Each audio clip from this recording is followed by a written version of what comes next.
The attack on the Nord Stream pipelines. Was it an attack on Germany? It's an attack of historic dimensions. Did this inconspicuous sailing yacht really have something to do with it?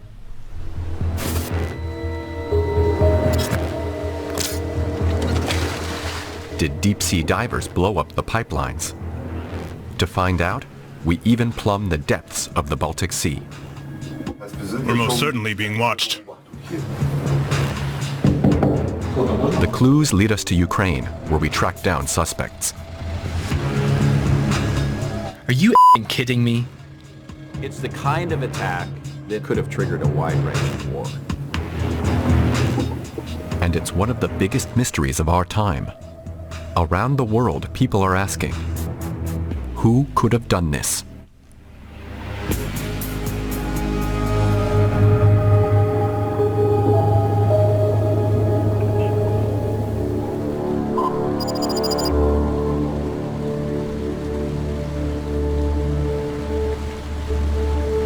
We're on our way to the crime scene, 120 kilometers off the German coast. We plan to dive to the spots where the explosion took place and see for ourselves. Could just a few divers have carried out this attack of historic dimensions? We've chartered a dive boat and a professional crew to find out.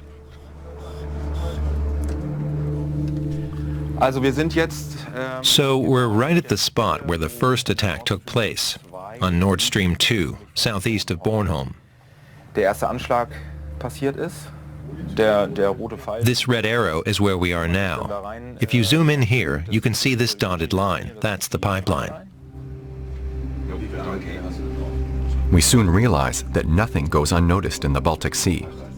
Military vessels patrol these waters constantly. The world's major powers keep a close eye on one another here. Russian warship, Delta Echo, U.S. warship. That must be the Russian warship back there that we heard about. Which means we're most certainly being watched here.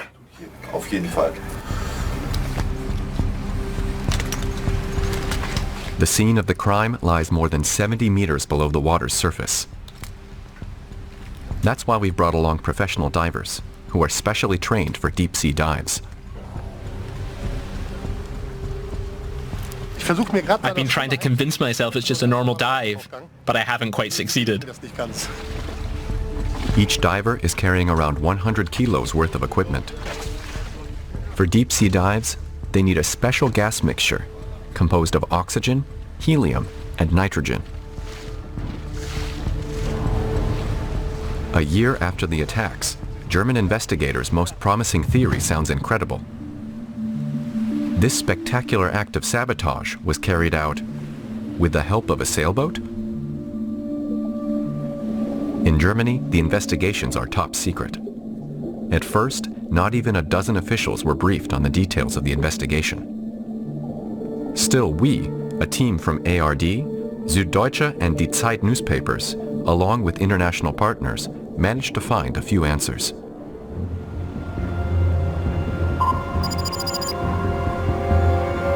Germany's federal chancellery is home to a special tap-proof room. Only those with the highest security clearance can enter it. It's here that the heads of Germany's Secret Service provide government leaders with reports on terrorism, wars, and espionage. And it was in this room where, not long after the attacks, a tip from the Dutch intelligence and security service came to light.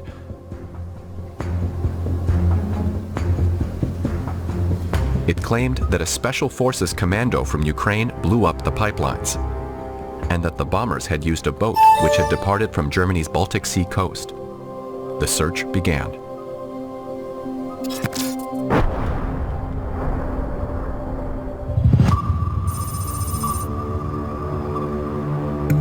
We were able to find out that the German investigators had been able to identify the suspect yacht, and we were the first to report on it.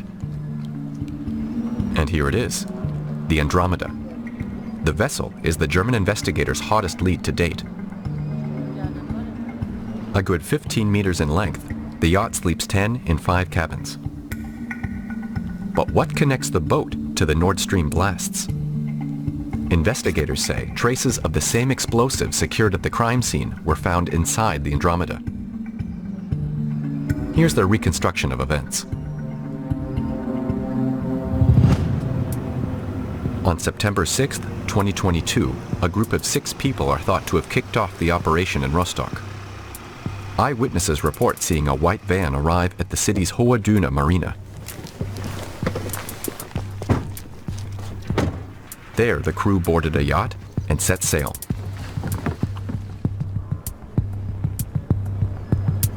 Witnesses say that 5 men and 1 woman were on board. Some of them were likely divers.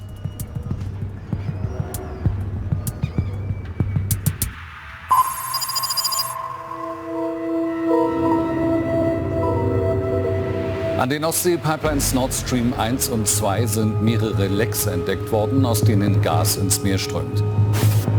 Possible explosions in the area where the leaks were observed. At 2:03 a.m., an explosion was detected in Pipe A of Nord Stream 2, southeast of the Danish island of Bornholm. Exactly 17 hours later, 3 more explosions were measured, just seconds apart. The blasts were so strong that they were registered by faraway seismometers. 3 days later, another leak was discovered in Nord Stream 2. Nord Stream 1 was rendered completely inoperable. Just 1 pipe of Nord Stream 2 remained intact. Investigations have been launched in Germany, Sweden, Denmark, Poland, and Russia. In Germany, the public prosecutor general is heading the proceedings. The alleged offenses include anti-constitutional sabotage. Das ist auf jeden Fall ein Anschlag von At any rate, it's an attack of historic dimensions, because it was all targeted against the country's infrastructure. That has glaring and very far-reaching after effects. So we really ought to speak of this as an historic break. It's the kind of attack that in past environments could have triggered a wide-ranging war. There are many possible culprits and motives for the attack, because, internationally, few projects were as contentious as Nord Stream. Championed by 2 friends, Russia's Vladimir Putin and former German Chancellor Gerhard Schröder.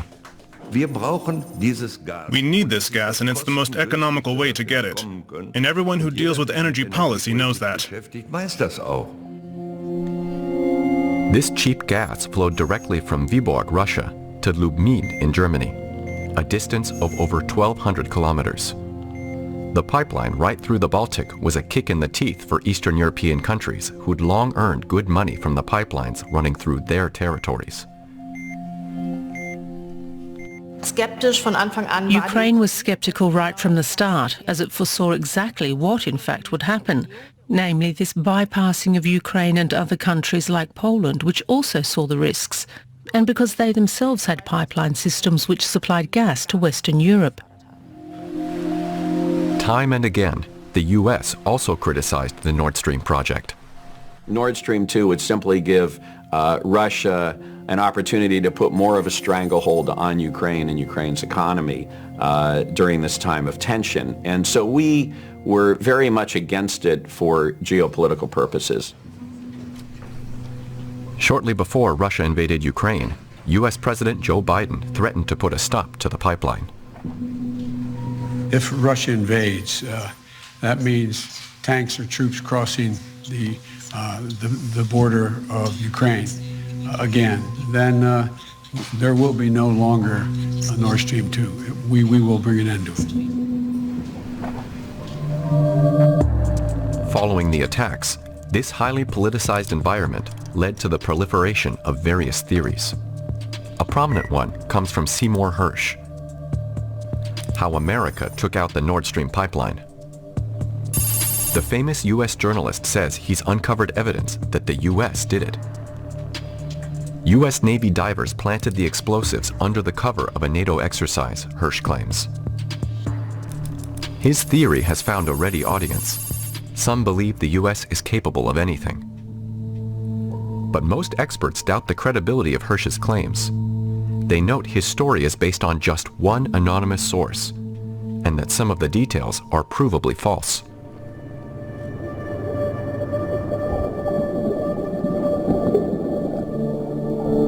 Other theories focus on another major power. Militärexperten halten es für wahrscheinlich, dass Russland involviert ist. Das Kreml-Regime gilt als Hauptverdächtiger. A lot of experts say Russia. Those who believe Russia was behind the sabotage mainly point to the movements of Russian ships, which they view as suspicious. A ship from Russia is said to have been positioned very close to the site of the attack, just days before the explosions occurred.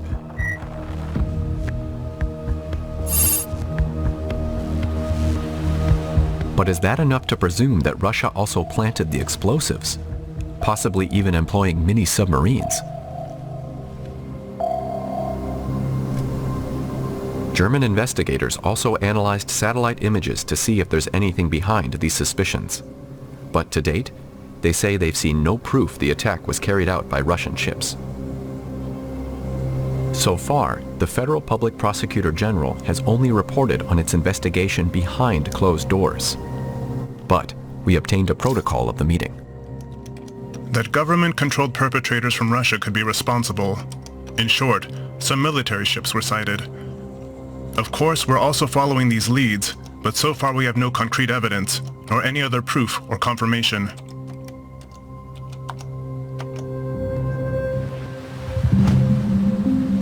So the German investigators continue to concentrate on the sailing yacht and try to reconstruct its route. After setting sail from Rostock, the alleged saboteurs are thought to have made stops at Wiek on the island of Rügen, the Danish islands of Bornholm and Christiansø, and Kołobrzeg in Poland. And we discover the Andromeda evidently dropped anchor at Sandhamn, Sweden too. Did anyone see the crew? We aim to find out and track down one witness.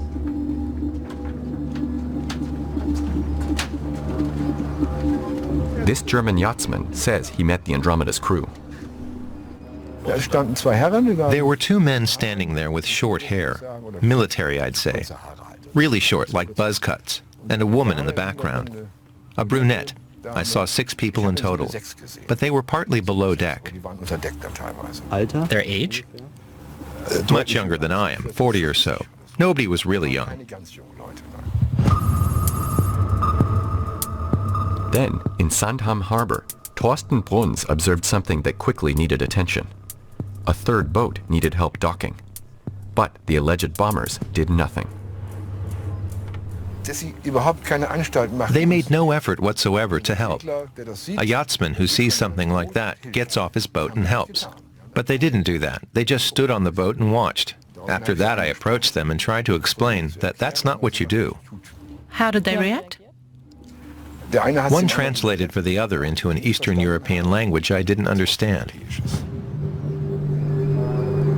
Another eyewitness tells us the crew was very loud and smoked cigarettes while riding bikes along the pier. Why the crew dropped anchor here and at other locations remains unclear. The alleged bombers didn't just raise eyebrows in Sweden. In Kołobrzeg too, the harbor master remembers the crew. We talk with him, with the help of a Polish colleague on the other end of the phone.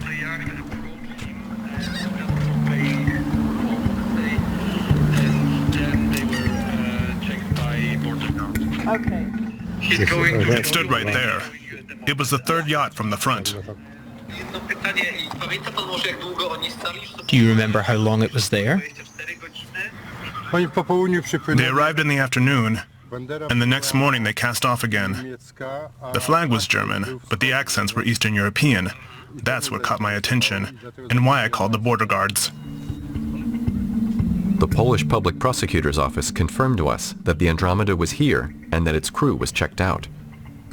German investigators figure there's even video footage of the crew in the harbor. but Poland has yet to provide them with any images. Clearly, cooperation is lacking.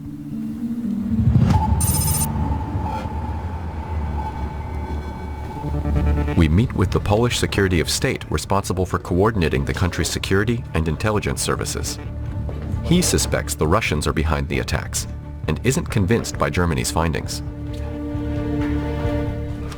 We're convinced that there weren't any explosives or explosive materials on this yacht to blow Nord Stream 2 or 1 up with.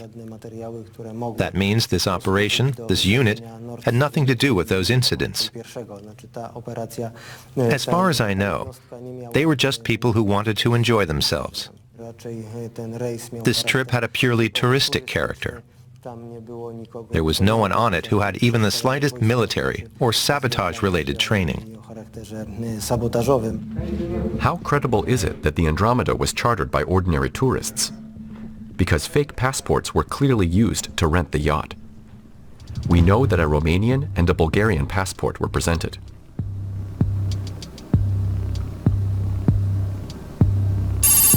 The Bulgarian passport was made out in the name of Mikhail Popov. German investigators figure this is an assumed name. Apparently, the skipper of the yacht used this forged passport. Another passport was issued to a man with a common Romanian name. The photo was clearly exchanged for another. The investigators believe the man who really is depicted in this photo is named Valery K. He's thought to hail from Ukraine. Photos on social media show him in uniform, adding to the controversy. Could this mean a Ukrainian soldier took part in the attack? And if so, whose orders was he following? Germany's public prosecutor made reference to Valery K. in a closed meeting. We have succeeded in almost certainly identifying a person who, I'm being very cautious now, could possibly be an accomplice.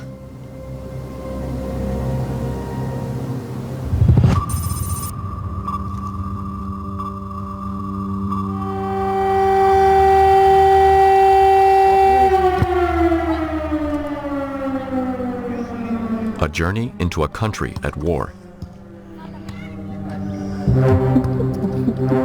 We decide to follow the suspect's traces and look for Valery K. in Ukraine.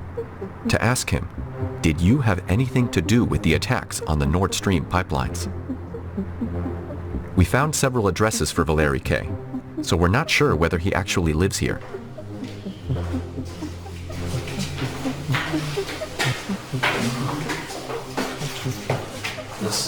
Knock.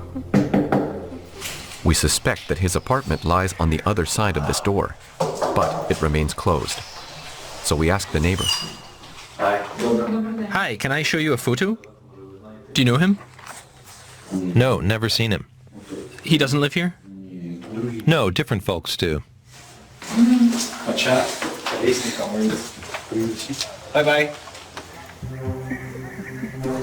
At the second address, jackpot.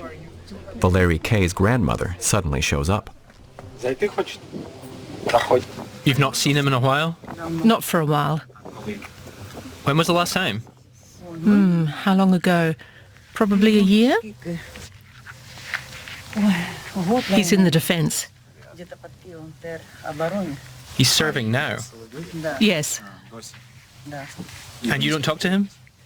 No, only during the rare times he calls. He doesn't come home? No. Is it him? Yes. Right now he's under pressure from all sides. He's being put down and humiliated. Why is he being pressured like that? I don't know. It's all... Sorry, I don't want to talk further. His family says that Valery K. was on the front when the attacks on the Nord Stream pipelines took place. We can't reach him to confirm this.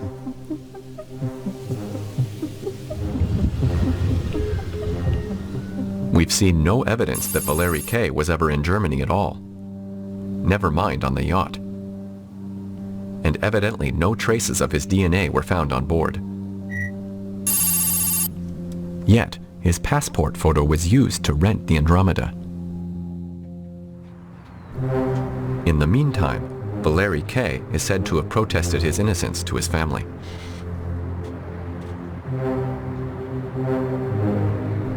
Could it be that someone purposely used his identity? And that the traces which lead to him were left deliberately? Would highly professional bombers leave passport photos and explosives behind? Does someone want the investigators to find these clues? Meine professionelle Deformation, sage ich jetzt mal. My professional experience tells me, or gives me reason to suspect or feel that it's too good to be true. Wer sagt Ihnen oder mir? Who's not to tell you or me that the person who comes from Ukraine wasn't motivated by a Russian Secret Service officer to leave those red herrings right from the start? Motiviert worden ist, diese falsche Fährte. Mind you, that's purely conjecture, of course. Natürlich nur, wohlgemerkt, nur eine Mutmaßung. To date, German investigators clearly believe there's no indication this was a false flag operation. But whoever it was, one thing's clear. It happened here. Best do another oxygen flow check on that rubber boat. According to our sonar device, the crater caused by the explosion should be located over 70 meters below our current location. The divers have descended. Please note the time.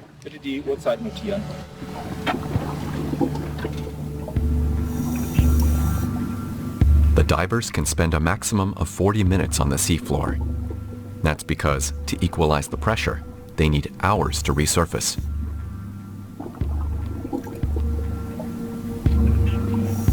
In the Baltic Sea, visibility is poor, making it hard for the divers to find their way.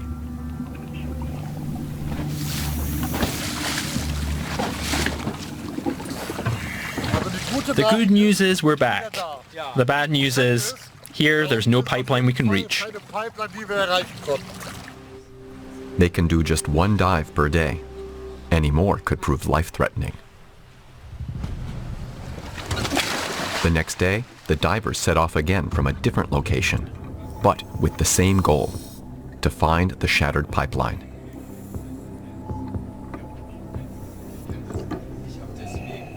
They reach the seabed. But where is the pipeline? The divers must use extremely bright lights to make out anything at all. Here it is, Nord Stream 2.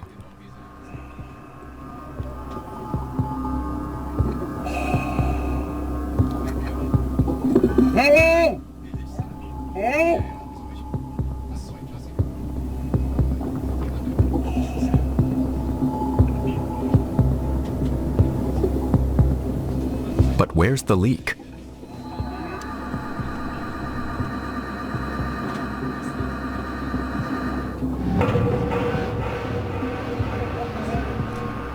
Here are the first traces of the explosion.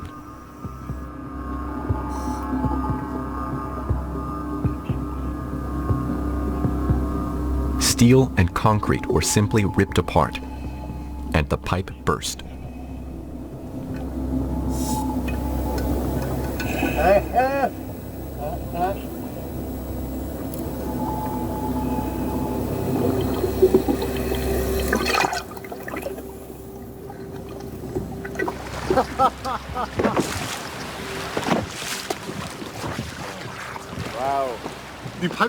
The pipeline is easy to recognize. It's around a meter above the sea floor. The visibility got really bad all of a sudden. The ground was gone, and we were at the end of the pipeline, at the exit point. You could really see how the metal was bent outwards. The dive is complicated and risky. The diving team knows the dangers from their daily work. Their verdict? Planting explosives here would be tough, but possible. If the weather were good, and they took along a decent echo sounder, which you could with such a craft, if all else worked, it would be doable. The German investigators have no more doubts either. It could have been done using a yacht. It's always being discussed whether such a crime could even be committed with a completely ordinary yacht. The opinion of the expert is, yes, even with a yacht like the one being talked about here, it is possible.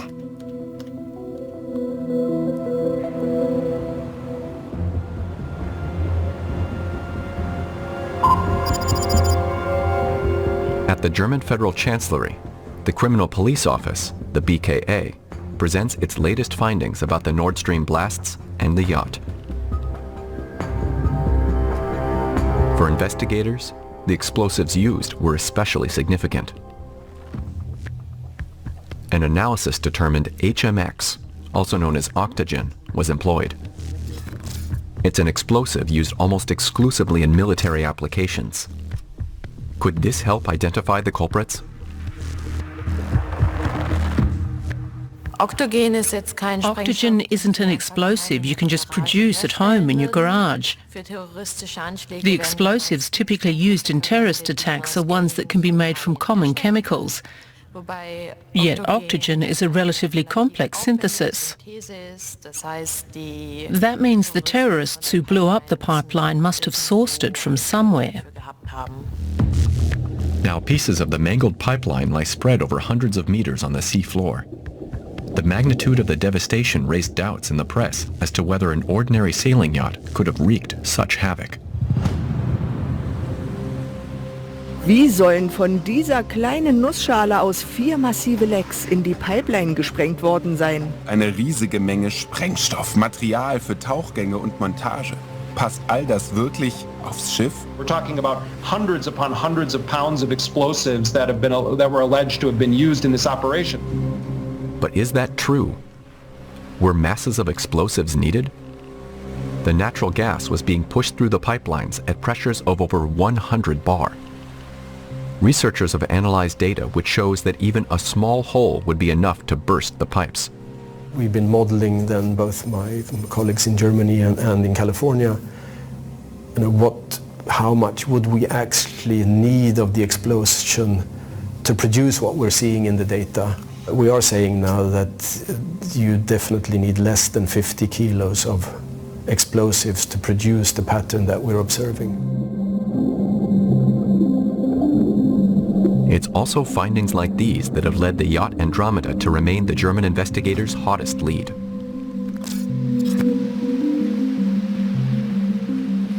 That the Andromeda plays a role in this setting is, from all the publicity available to us, pretty clear and probable too. But the pivotal question is, what role? And did it play it alone? Or was there possibly a second or third ship? And was there just the one crew? Or were its members exchanged somewhere? Ultimately, all of these things are crucial to answering the question of what we're dealing with here. But so far, it's just the one yacht that German investigators have in their sights. So they've followed the clues pertaining to the way it was rented. The yacht was booked via email. The German investigators believed that this email was also sent by a man from Ukraine.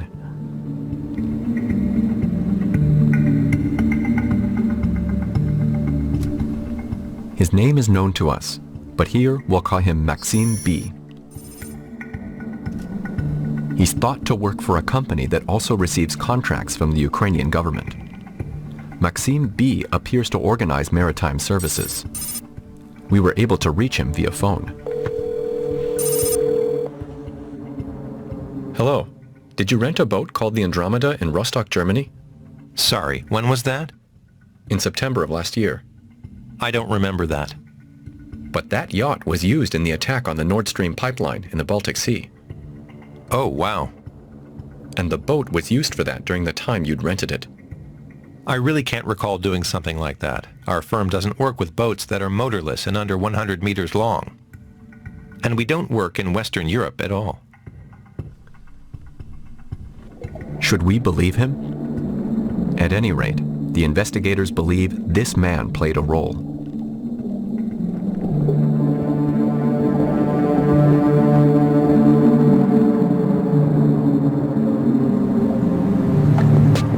We decide to follow the money, hoping it will lead us to the culprits. The yacht rental was paid for by a company based in Warsaw. This is where Feria Lvova, a firm that ostensibly makes its money from tourism, should be located. We ask around the building. One woman tells us that here we won't find anyone from the company we're looking for.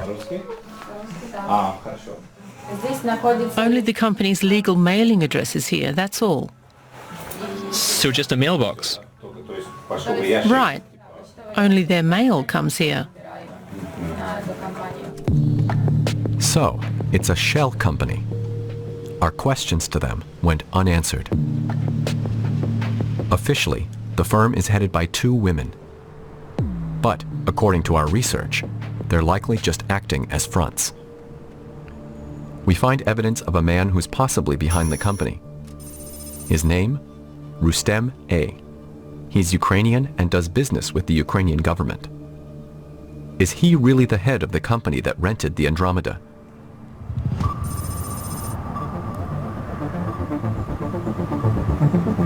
We suspect that Rustem A. is in Kiev. Our team from ARD and Süddeutsche and Die Zeit newspapers try to speak with him. First by phone. My time is very valuable. If you pay me $5,000 an hour, then gladly. Otherwise, sorry, but my time is valuable. We won't take much of your time. We just have a few questions about Nord Stream and the Andromeda. If you pay me, then gladly. If not, then not. We're journalists. We don't pay. Then sorry. Look, do you know prostitutes? I associate journalists with prostitutes, you get it? And I don't meet with prostitutes. We give it another go, this time in person. Rustem A. lives in a neighborhood with tight security. We wait by the entrance to his courtyard until he appears.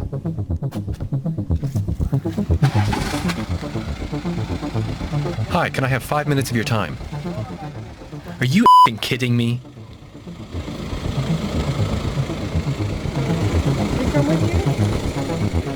Does Rustem A. have something to do with the attacks on Nord Stream? Did he let the payment for the yacht rental run through his company? The clues are increasingly leading to Ukraine. But will they end there? And if they do, was the bombing a private operation? Or was the Ukrainian state involved in some way? 3 months before the explosions, the BND, Germany's foreign intelligence service, was warned by the Netherlands that an attack on Nord Stream had been planned back in June. After the attacks, this warning finally reached the Chancellor's office. In hindsight, it looks like a prophecy.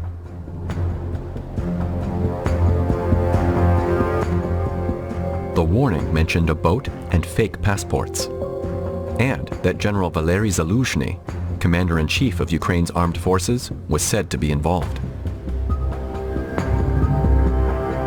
Apparently, the CIA was aware of the planned attack and warned Ukraine against it, saying, "If you're planning something, don't." Did Ukraine do it anyway and launch an attack on Germany's gas supply? For the German government, any evidence of Ukrainian involvement is sensitive, because Germany supports Ukraine with weapons and billions of euros in its war with Russia. I think the consensus among the political decision makers to support Ukraine is very, very firm. But of course, especially in a democracy, they're also bound by public opinion. And naturally, something like that could shake up public opinion about Ukraine, about Kiev, in a big way. But why would Ukraine take such a risk, especially in the middle of a war? The Ukrainian government didn't answer our questions. But the president himself has publicly denied his country had any involvement in the sabotage. It wasn't Ukraine. People only assert that to slow down aid to us.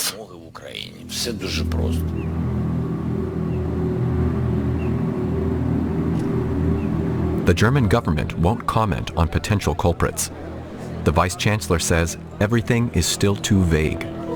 If it turns out that Ukraine did it, will there still be more weapons deliveries? I don't want to speculate on that, and I'm not allowed to either. That's for the public prosecutor to clear up. And the German Chancellor? Olaf Scholz declined interviews and didn't reply to written requests. We make a final attempt at one of his public appearances. Mr. Chancellor, a question about Nord Stream? Once again, no comment. A year on, investigators are still looking for the saboteurs who bombed the Nord Stream pipelines and those who ordered them to do it. It remains a case against persons unknown. What is known is that the Andromeda returned to Rostock a little more than 2 weeks after it put to sea. And the alleged saboteurs simply vanished. They didn't even come to collect their security deposit of several thousand euros.